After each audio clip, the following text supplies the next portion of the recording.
Isang driver ang sumuko sa mga otoridad at umami ng kanyang pamamaslang sa isang guro sa Parañaque 2 linggo na ang nakakalipas.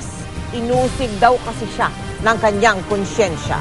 Mula sa Calamba sa Laguna, nakatutok live at exclusive. Rida.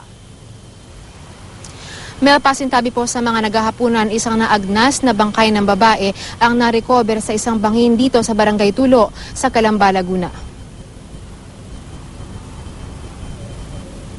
Halos kalansay na ang babaeng ito ang tumambad sa mga otoridad pagpasok nila sa bahaging ito ng Calamba, Laguna kaninang hapon. Ang katawan, positibo ang itinuro ng mismong suspect na nagtapon dito. May 2 linggo na raw ang nakakaraan. Madaling araw kagabi ng kausang loob raw na sumuko sa NCRPO ang 41 anyos na company driver na si Johnny Ortiz. Magdamag raw kasi siyang inuusig ng kanyang konsensya matapos patayin ng biktima na isang teacher na kinilalang si Julieta de la Cruz. Kwento ng pulisya, alas 10 ng gabi raw noong January 17 nang makisakay sa kanya si De La Cruz para magpahatid malapit sa kanilang bahay sa BF Home sa Parañaque. Agad naman daw itong isinakay ng suspect na noong mga oras na iyon pala ay may balak ng halayin ang biktima. Pero nanlaban daw ang biktima sa suspect kaya para hindi mapansin ng mga tao sa labas, binigti na lamang daw ng suspect ang biktima gamit ang seatbelt sa passenger seat na inuupuan nito.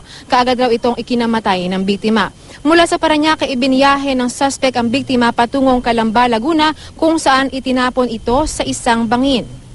This case can be considered so close, but that would depend still on the findings. I think he's gonna face a case of murder for validation pa or under medical legal pa yung autopsy examination pa if ever nagkaroon ng rape. Sa ngayon, Mel, ay dila na nga itong bangkay ng biktima sa funeraria para nga sa isa-ilalim dito sa medical legal. Samantala, ito namang suspect ay nasa kustodiya na ibinalik na sa NCRPO sa Bikutan kung saan karagdagang investigasyon ang isasagawa ng otoridad. Mel? Maraming salamat sa iyo, Rida Reyes.